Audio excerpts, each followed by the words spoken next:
Tudo bem, queridos? Nós estamos mais uma vez nos preparando para a Páscoa e nesse momento nos reunimos aqui, você aí, aonde você está, na sua casa, e eu aqui nesse lugar maravilhoso.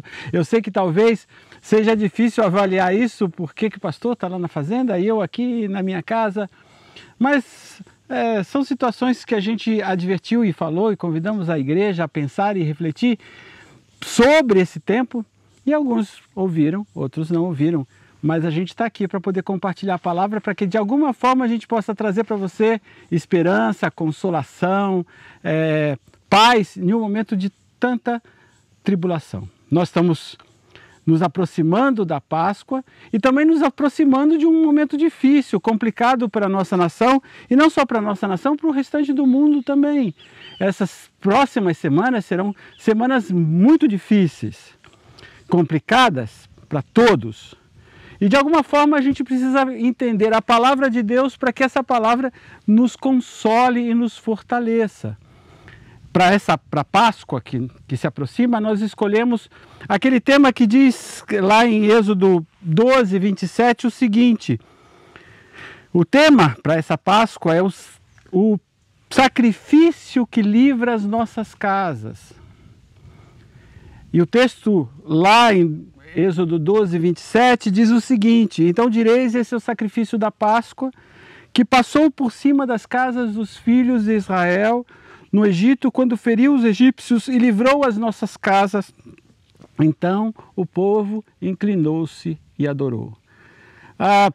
Aquela Páscoa,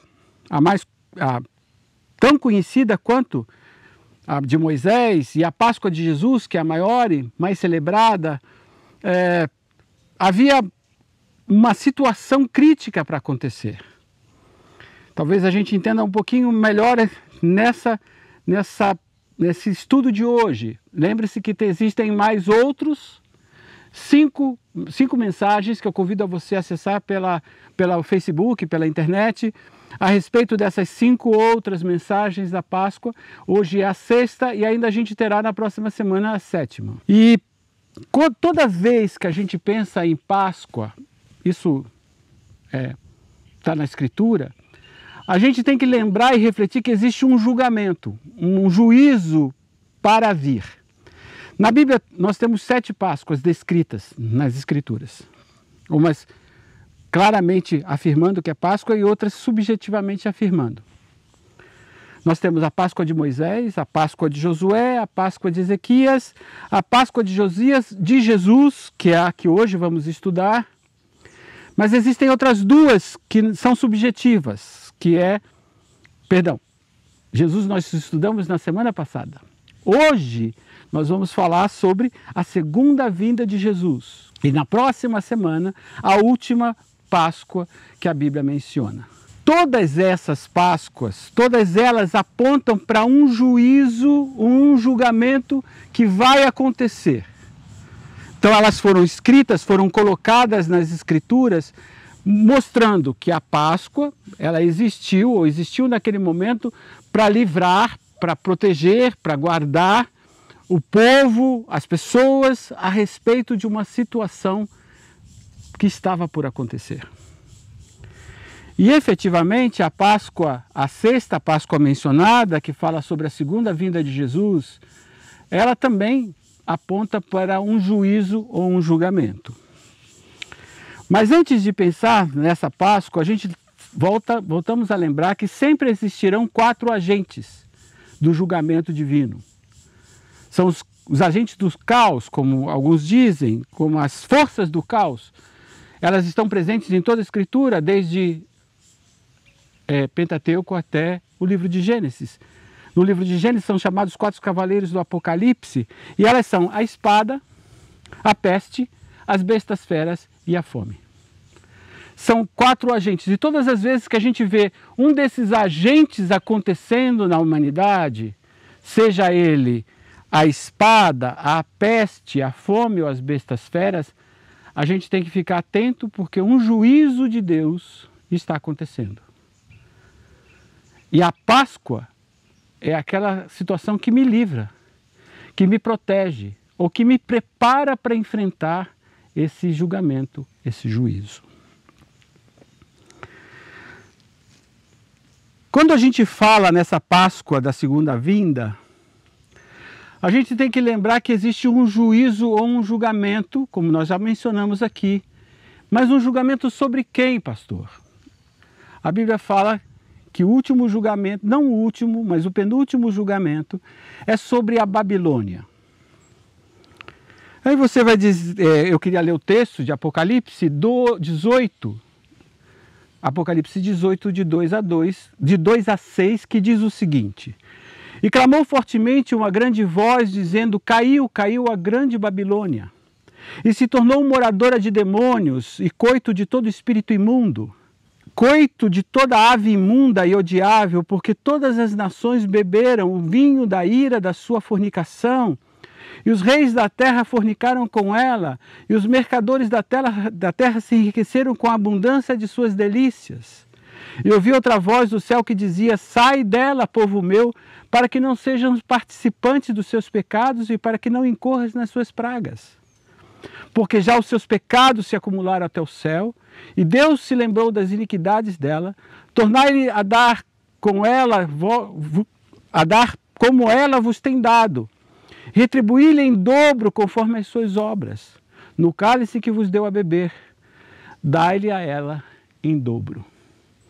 Isso é uma profecia que Apocalipse aponta como acontecendo naqueles dias, mas os profetas, Isaías, Jeremias, Ezequiel, eles afirmam que esse juízo sobre a Babilônia, que lá atrás produziu o caos sobre o povo de Deus, um dia haveria um julgamento. Mas a gente precisa olhar a Bíblia com um pouquinho mais de detalhes para poder perceber que esse é um problema muito antigo nas Escrituras. Está lá em Gênesis capítulo 10, versículos de 8 a 11, a respeito dos problemas que aconteceram naquela ocasião. São poderes que se opuseram a Deus e ao seu reino. E quais são esses poderes? Lá Gênesis 10 diz o seguinte: E Cuxi gerou a Nimrod, e esse começou a ser poderoso na terra. E este foi poderoso caçador contra a face do Senhor. Por isso se diz como Nimrod, poderoso caçador contra o Senhor. E o princípio do seu reino foi Babel, Ereque, Cacade, Calné, na terra de Sinar. Desta mesma terra saiu a Síria, edificou a Nínive, Rebote e Calá. E ele prossegue, dizendo quais são as cidades. Mas, efetivamente, ele traz duas cidades que são poderes que se levantaram contra a história do povo de Deus. Quais são essas cidades? Nínive e Babilônia. E quem é esse Nimrod? Nimrod é o primeiro anticristo da Bíblia, é a primeira pessoa que se torna poderosa e diz que não haveria ninguém como ele. Ele se torna o maior, ele se torna o grandioso, ele é poderoso, caçador, homem que caçava todo tipo de coisa. Imagine todo tipo de coisa, não é só animais. E ele é o construtor da Torre de Babel. E essas duas nações, ou melhor dizendo, essas duas cidades, Nínive e Babilônia, elas vão percorrendo a história do povo de Deus e suas ações contra o povo de Deus perduram até o dia de hoje, tanto Nínive quanto Babilônia. A Nínive, daquela época, dos profetas, deportaram as 10 tribos do norte, as tribos de Israel, depois que a nação foi dividida. E essa deportação, ou essa dispersão dessas 10 tribos dura até o dia de hoje. Não sabemos aonde eles estão, quem são, mas Deus diz que sabe quem são eles. E a Babilônia dispersou a Judá e a Benjamim. Se vocês verem na imagem que você vai receber aí na sua câmera, em sua casa, você vai perceber que Nínive deporta essas 10 tribos e a Babilônia, as 2 tribos do sul. Essa deportação, essa dispersão dura até os dias de hoje. E lá em Apocalipse 18, 6 diz: e retribuí-lhe em dobro conforme as suas obras, no cálice que vos deu de beber, dai-lhe a ela em dobro. Então, isso é um juízo, existe um julgamento que precisa acontecer, principalmente sobre a Babilônia, mas também sobre Nínive, sobre esses poderes que se levantaram na história contra o povo de Deus. Nada que está escrito na Bíblia, seja lá de Gênesis a Apocalipse, foi escrito simplesmente para encher um papel, foi escrito para que eu pudesse entender o caminho da revelação divina. Jeremias é um profeta que se levanta nos dias em que a Babilônia está cercando Jerusalém. Isso aconteceu em 587 aproximadamente. E ele diz o seguinte: portanto, eis que vem dias, diz o Senhor, em que nunca mais se dirá: vive o Senhor que fez subir os filhos de Israel da terra do Egito, mas se dirá o seguinte: vive o Senhor que fez subir os filhos de Israel da terra do norte e de todas as terras para onde os tinha lançado, porque eu vos farei voltar à sua terra, a qual dei a seus pais. Jeremias 16, 14 e 15 afirma isso. E o que ele está querendo dizer com esse texto? Que virão dias em que aquele êxodo de Moisés, onde os filhos estavam cativos no Egito, será esquecido por um novo êxodo. Ele diz assim: eis que vem dias, diz o Senhor, em que nunca mais se dirá: vive o Senhor que fez subir os filhos de Israel da terra do Egito. Ele repete essa profecia no capítulo 23, de 5 a 8. E eu queria ler para que você possa entender. Eis que vem dias, diz o Senhor, em que levantarei a Davi um renovo justo. E sendo ele rei, reinará e agirá sabiamente, praticará o juízo e a justiça na terra. Ele está falando de Jesus aqui, do Messias. Nos seus dias, Judá será salvo e Israel habitará seguro. E ele está falando das duas nações, do norte Israel e do sul Judá. E esse será o seu nome, a qual o Senhor Deus o chamará, o Senhor Justiça Nossa.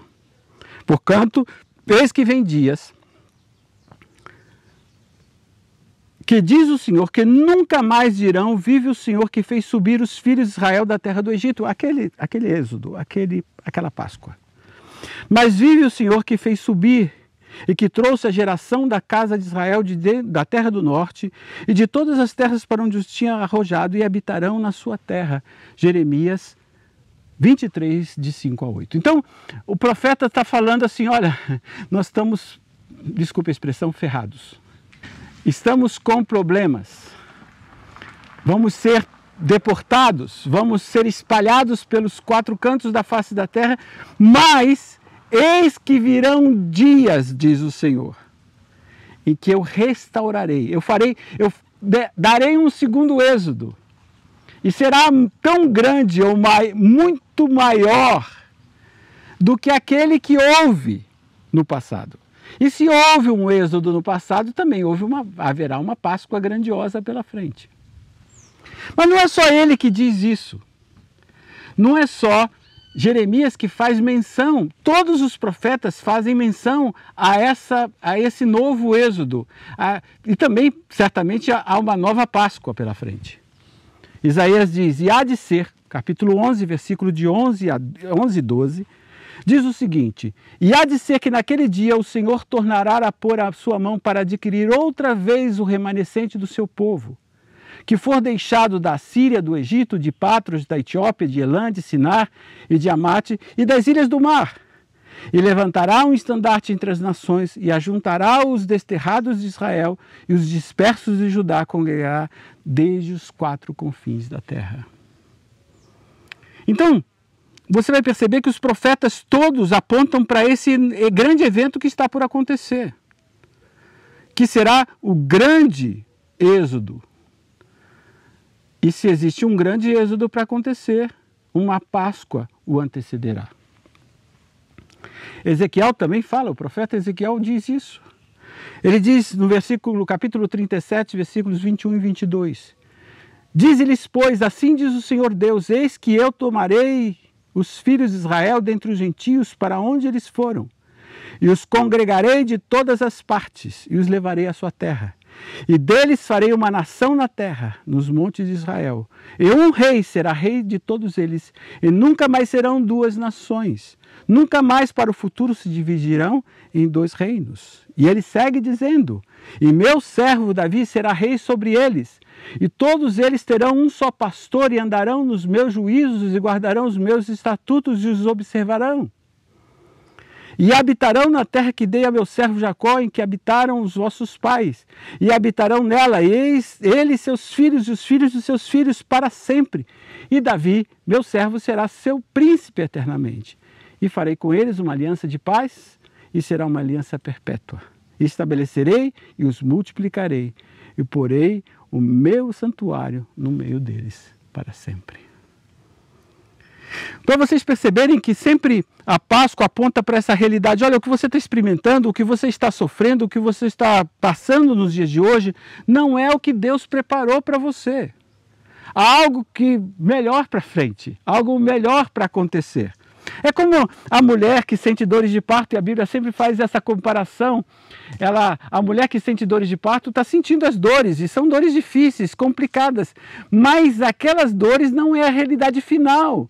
A realidade final é o filho que está para nascer. E ela, por isso, suporta as dores, e as dores aumentam, e as dores se tornam intensas, mas ela suporta, e depois ela nem vai se lembrar mais das dores por causa da criança que ela tem nos braços. O profeta Daniel também fala sobre isso.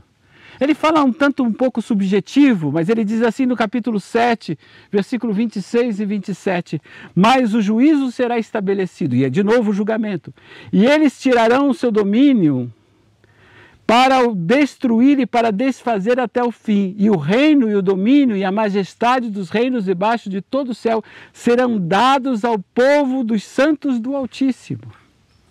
O seu reino será um reino eterno, e todos os domínios o servirão e lhe obedecerão. E essa nova realidade que a Bíblia promete, que vai ser infinitamente melhor do que tudo aquilo que passou. Mas haverá, nesse tempo, momentos difíceis. A Bíblia fala de uma tribulação qual nunca houve na face da terra. Mas aquela tribulação não é o fim especificamente. O propósito é para construir uma nova realidade, um novo mundo.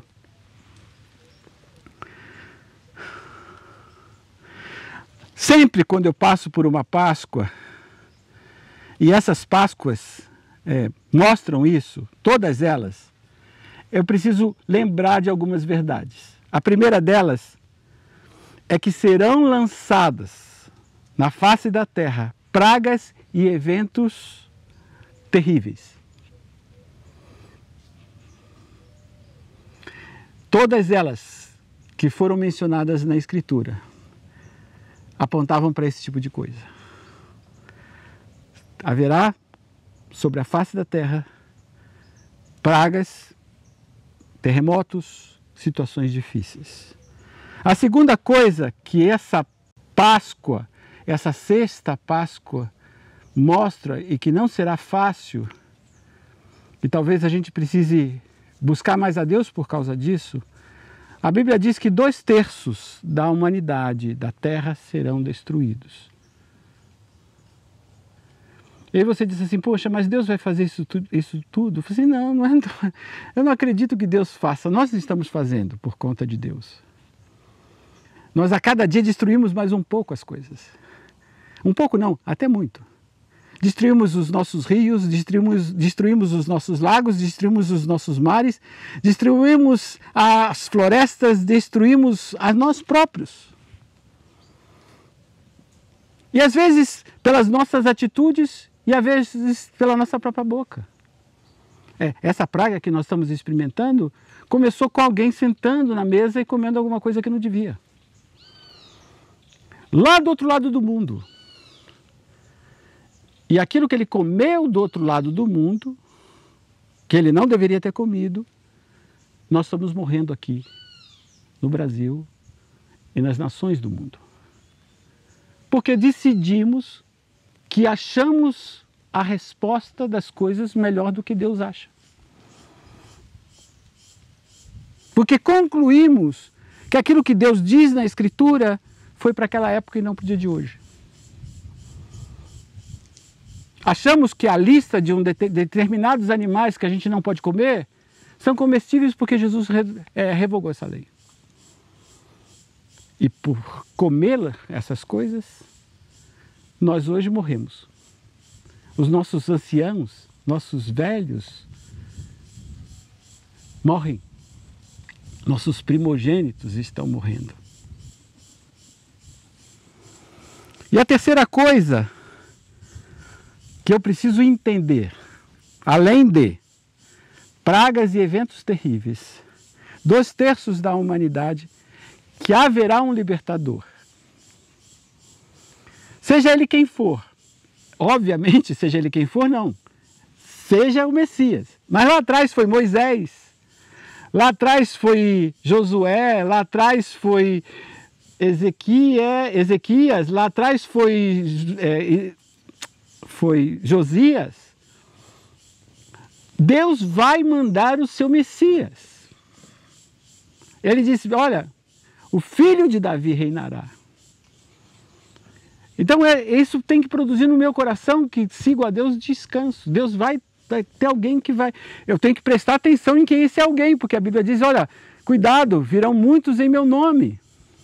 Dizendo, olha, é esse, aquele... Não sigais, porque aquele que vem, vem do alto. E a quarta coisa que eu preciso lembrar em cada Páscoa, os que estiverem debaixo do sangue do Cordeiro serão protegidos.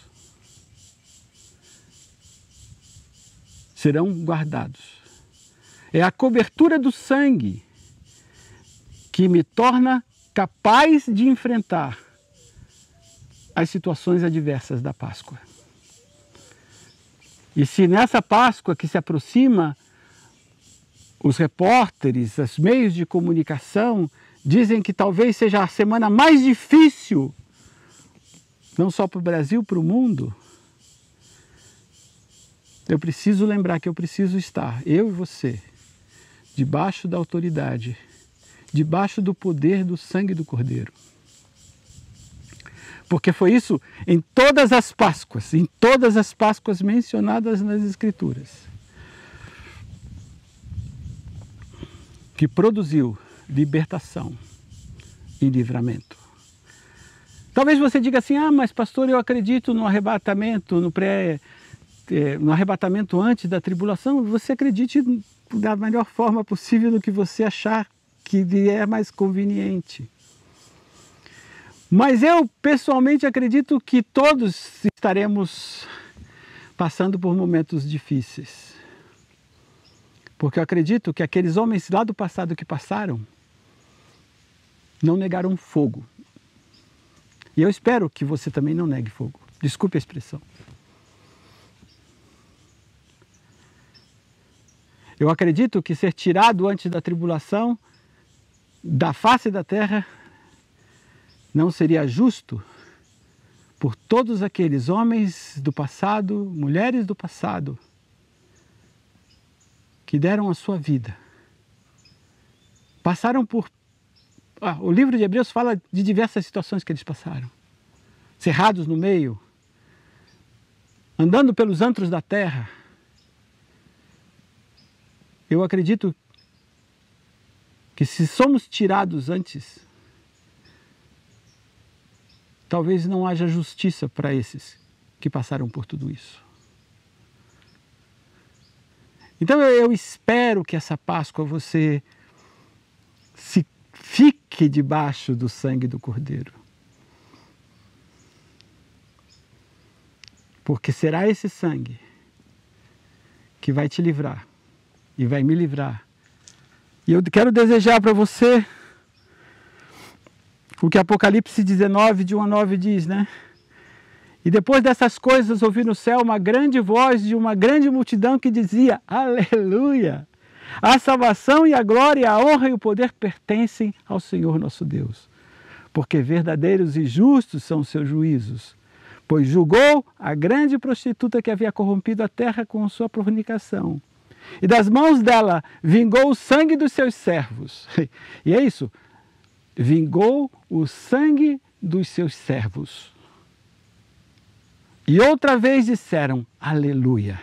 E a fumaça dela sobe para todo sempre. E os 24 anciãos e os 4 animais prostraram-se e adoraram a Deus, que estava sentado no trono, dizendo, amém, aleluia. E saiu uma voz do trono que dizia, louvai ao nosso Deus, vós todos os seus servos, e vós todos os que temeis. Assim, pequenos como grandes, e ouvi como uma voz de uma grande multidão, e eu espero que eu e você estejamos lá nessa multidão. E como uma voz de muitas águas, e como uma voz de grande trovão que dizia, aleluia, pois já o Senhor Deus Todo-Poderoso reina.